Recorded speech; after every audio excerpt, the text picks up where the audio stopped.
هر کدام از 12 نشان خورشیدی علاوه بر این که ویژگی‌های ذاتی خودش رو داره، تحت تاثیر یک سیاره، عنصر، کیفیت و جنسیت قرار داره.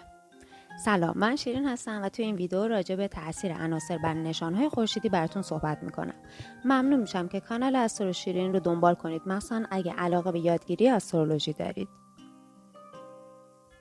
خب اول بریم سراغ این که نشانهای خورشیدی بر اساس عناصر موجود به چند دسته تقسیم میشن.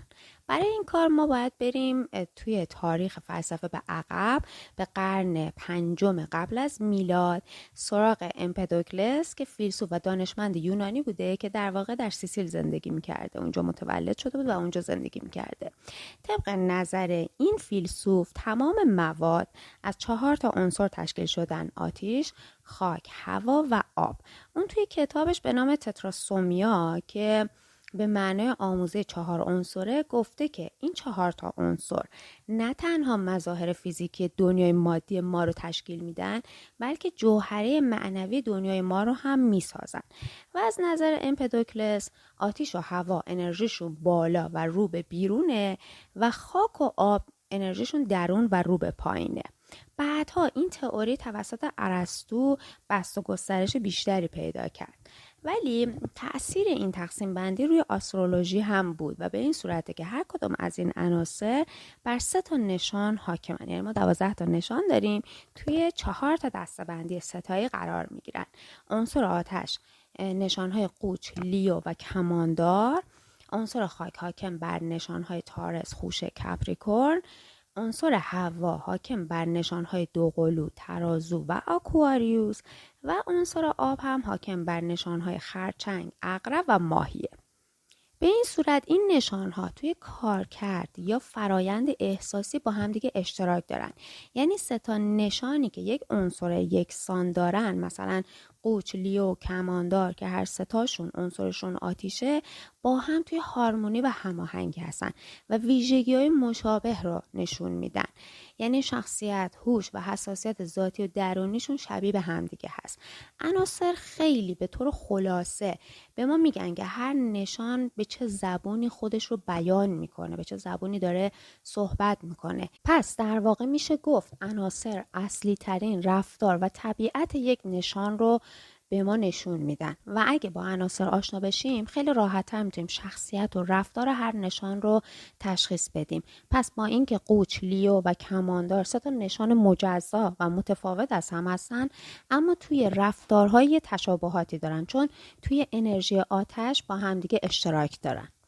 بر اساس این تقسیم بندی نشانهای عنصر آتش پر انرژی و الهام بخشن، یعنی شهودیان. عنصر خاک عملگرا و منطقی هستن، یعنی حسی هستن. و عنصر هوا ارتباطی و فکری هستن، یعنی ذهنی عمل میکنن. و نشانهای عنصر آب هم خیلی درونی و حساسن، یعنی احساسی عمل میکنن، که این با نظریه کارل یونگ که بر اساس 4 عنصر بوده هم مطابقت داره.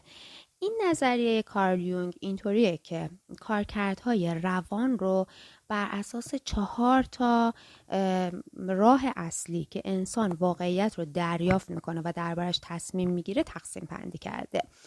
یکیش حسه، یعنی میدونیم یه چیزی وجود داره، حس میکنیم که این چیز وجود داره. بعد ذهنه که کمک میکنه معنی اون چیز رو درک کنیم. و بعد احساسه، یعنی به ما ارزش اون چیز رو نشون میده. و بعد شهوده، یعنی اون شناختیه که ما به دست میاریم راجع به اون چیز، بدون اینکه اصلا بدونیم چطوری این شناخته توی ما شکل گرفته. این مقدمه و توضیحات براتون دونه دونه این عناصر رو توضیح میدم که هر کدامشون چه ویژگی‌های رفتاری دارن. اول از عنصر آتش شروع میکنیم که نشانهای قوچ، لیو و کماندار رو در بر میگیره. افرادی که این عنصر توی 4 تولدشون قویه، یعنی ماه، خورشید یا اسندنت اینجا دارن، یا مثلا تمرکز سیارات زیادی اینجا دارن، استلیوم دارن، یا رأس خونه های مهم 4 تولدشون یعنی 1، 4، 7 و 10 با این نشان ها شروع میشه، معمولا این ویژگی ها رو بیشتر توی خودشون نشون میدن. عنصر آتش از اسمش مشخصه، گرما و حرارت و شور و شوق با خودش میاره و بنابراین افرادی که تحت تاثیر این نشانن قشنگ خود آتیشن، یعنی قشنگ نماد زندگی و شور و حرارتن.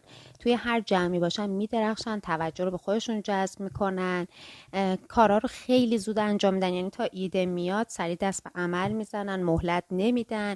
ولی خب گاهی هم خیلی خودشون رو درگیر یه کاری میکنن طوری که بعدش پشیمون میشن، ناراحت میشن که چرا قبلش زیاد و کافی راجبش فکر نکردن. و در کل برخلاف بقیه که خیلی درگیر سبک و سنگین کردن هستن و میخوان شرایط رو بررسی کنن تا یه کاری انجام بدن، آتیشا میزنن توی دل کار رو تمومش میکنن. ویژگی این افراد جسارت و شجاعتشونه، رهبری و ابتکار عمل. اونا تو هر کاری پیشرو و پیشگام هستن، یعنی اولین نفری هستن که میخوان اون کار رو انجام بدن.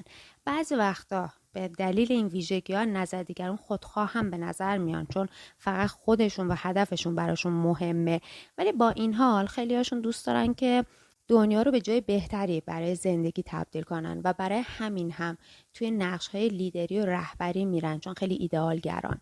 معمولا نمیتونن افرادی که مردد هستن و نمیتونن تصمیم بگیرن رو تحمل کنن، میخوان حتی کارهای اونا رو هم اینا انجام بدن. خیلی آدمای سریع، باهوش، شوخ‌طبع و سخاوتمندی هستن. عاشق خانواده و دوستاشون هستن. وقتی یکی باهاشون مخالفت کنه عصبانی میشن سریع. گرسنگی و خستگی باعث میشه از کوره در برن یا کج خلق بشن.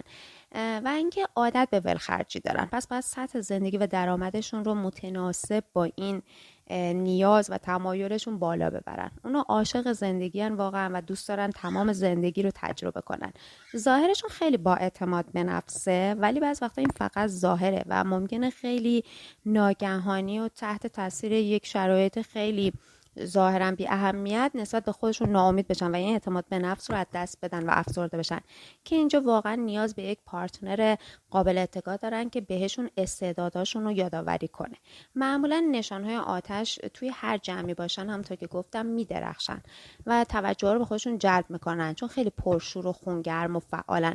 البته به همون سرعت که گر میگیرن زودم خاموش میشن و در واقع میرن سراغ یک چیز دیگه یا یه آدم دیگه. گاهی ایگو و غرور خودشون رو میخوان به قیمت شکست و تحقیر دیگران بسازن، پس باید یادشون باشه که دیگران رو در مسیر رسیدن به هدفشون نادیده نگیرن. اینایی که گفتم ویژگی‌های کلی عنصر آتش و نشانهای قوچ، لیو و کمان داره و هر جایی که تو چارتتون این نشان آتش رو دارین، حالا خونه هست یا سیاره، اونجا انرژی و اهداف شما بیشتر متمرکز میشه. اون قسمت زندگیتون بیشتر دنبال گشت و گذار و ماجراجویی، شور و شوق زندگیتون اونجا قرار میگیره. این قسمت از چارتتون و این قسمت از زندگیتون همون جای وجودتونه که باور داره که میتونه از پس هر کاری بر بیاد، آروم و قرار نداره و همیشه توی جستجوه و میخواد کارا رو زود انجام بده و به نتیجه برسه. عنصر بعدی عنصر خاکی که بر نشانهای تارس، خوشه و کپریکورن حاکمه و ویژگی این عنصر اینه که افراد تحت تاثیرش عملگران و بسیار سخت‌کوش و پرتلاشن و وقتی دارن اصلا یک کار مفیدی انجام میدن این حس رضایت و خوشحالی رو دارن. به این افراد میشه اعتماد کرد، میشه کارا رو بهشون سپرد. البته درسته که شاید این پروسه انجام کار خیلی طول بکشه و در نهایت میتونید مطمئن باشین که کار رو انجام میدن.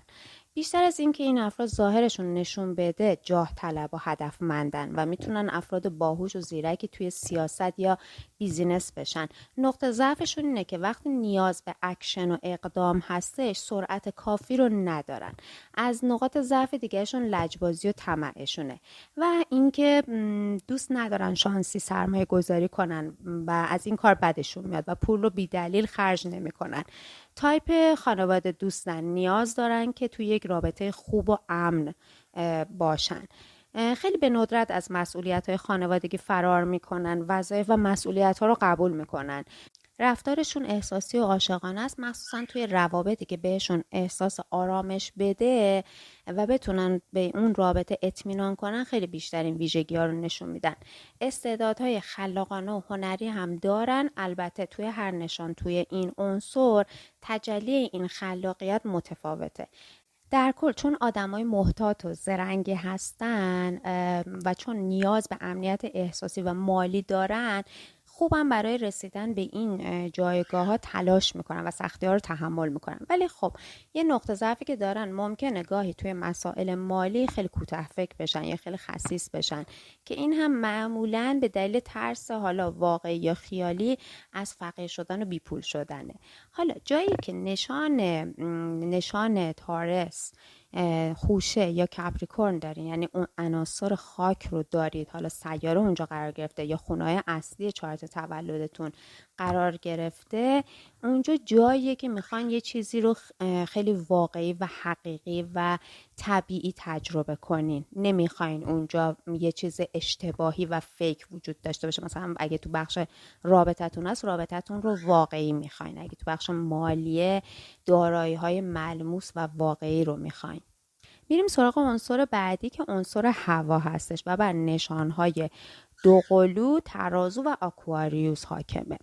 این عنصر خیلی عنصر ذهنیه و بنابراین افرادی که تحت تاثیرش هستن ذهنشون همیشه فعاله، حالا چه به صورت گفتگوهای ذهنی که تو سرشون داره میگذره یا ایده هایی که مدام میاد و میره یا خیال بافیایی که در طی روز دارن و به ندرت مغزشون آروم میگیره. خیلی هاشون اجتماعیان، رفتارشون صمیمانه است، خونهشون معمولاً پر رفت و آمده، حالا همسایه، دوست، فامیل میان میمونن میرن و کلا ارتباطات نقش مهمی داره تو زندگی عناصر هوا. توی کارهای دستی و مکانیکی خیلی خوبن، خوب از عهده وظایف و کارهای خونه مثل دکور یا حتی کارهایی که خودتون باید انجام بدین، به قول DIY یا do it yourself هست، برمیان. دوست دارن خرت و پرت جمع کنن دور خودشون، حالا چه ابزار باشه چه گجت باشه، کلا جمع کننده های خوبی هن. برای مشکلات دیگران هم راه حل های عالی پیشنهاد میدن که البته بعضی وقتا موقع مشکلات خودشون اون ایده ها به ذهنشون نمیاد. توی برقراری ارتباط خیلی عالیه، یعنی ممکنه ساعت ها پای تلفن یا وسایل ارتباطی و کامپیوتر و اینجور چیزا وقت بذارن. معمولا آروم و قرار ندارن و از چیزی که ظاهرشون نشون میده خشن‌ترن. نیاز دارن هر چند وقت یه بار برن بگردن، محیطشون رو عوض کنن، اون چیزی که دور و برشون هست تغییر کنه تا تعادلشون حفظ بشه. چون اهل تجربه کردن و ارتباطات هستن، معلم‌های خوبی میشن. گرفتاری دیگران رو هم خوب میبینن و میتونن خوب باشون دلسوزی کنن، همدردی کنن، ولی زیاد نمیتونن بار مشکلات دیگران رو به دوش بکشن، چون سیستم عصبی عناصر هوا خیلی حساسه و زود خسته میشن، یعنی جا میزنن، از پا در میان. معمولا برای همین حوصله مریضداری و اینجور کارا رو ندارن، یا وقتی اطرافشون یه آدم افسرده هستش حال اینا رو خراب میکنه. گاهی ممکنه اتصالشون رو با واقعیت دنیا اطرافشون از دست بدن و غرق نگرانی برای چیزایی بشن که اصلا زیاد مهم نیست، یعنی تو ذهنشون اون چیز رو خیلی بزرگ کنن، از کاه کوه بسازن یا حتی برن توی دنیای خیالی و ذهنی خودشون زندگی کنن و اتصالشون رو با دنیا از دست بدن. حالا توی چارت تولدتون جایی که این عنصر رو دارید، یا تجمع سیارات هست یا خونه خاصی هستش، احتمالاً بیش از حد ممکنه احساس سبکی کنین. اینجا جاییه که کمتر درگیر قید و بندها و مکان و زمان و اینجور چیزا میشید و خیلی هم فعالیت‌های ذهنی و ارتباطیتون این قسمت بیشتره، متمرکزتره. خب حالا نوبت چهارمین و آخرین عنصره که عنصر آب هستش. همونطور که گفتم ویژگی کلی و غالب این عنصر احساسی بودنش هستش. بنابراین ممکنه که این آروم بودن و دیر عکس‌العمل نشون دادن رو زیاد توی افراد تحت تاثیر این عنصر ببینیم. خیلی دیر ممکنه جواب بدن، مثلا وقتی صداشون میکنی خیلی آروم برمیگردن. چرا؟ چون زمان لازم دارن تا ایده ها، چیزای جدیدی که سمتشون میاد رو هضم کنن، چون اول باید هر چیزی رو از فیلتر احساساتشون عبور بدن و بعد با ذهنشون دربارش تصمیم بگیرن. احساسات این افراد خیلی عمیقه، ممکنه خیلی هم حساس باشن، زیاد احساساتی بشن. وقتی غمگین و ناامیدن ظاهرشون قشنگ نشون میده و حتی گاهی اوقات ممکنه که به دلیل این احساسات سختی که دارن تجربه میکنن نسبت به اطرافیان خودشون ظالم بشن. به شدت آدمای شهودی هستن و اصلا بر اساس همین شهودشون درباره آدمای اطرافشون تصمیم میگیرن. یعنی تو همون نگاه اول اون حسی که از اون فرد میگیرن بهشون میفهمونه که این آدم چطور آدمی هستش. و اینکه هر چیز اطرافشون میخواد اتفاق بیفته رو اینا حس میکنن، انگار حس ششم داشته باشن، دریافت معنوی داشته باشن و همین حسشون کمکشون میکنه که تو تله‌های معمول نیفتن، هر چیزی رو خیلی جلوتر متوجه میشن و حسش میکنن. به دنیای بیزینس جذب میشن، اونجا با زیرکی و مهارت خاصی که تو مسائل مالی و پولی دارن میتونن وضعیت باثبات و پایداری بر خودشون بسازن. براشون اعتماد خیلی خیلی مهمه. توی عشق خیلی احساساتشون رو عمیق بیان میکنن. بخش عمده عشق و علاقه اونها صرف بچه‌های و یا حیوانات میشه.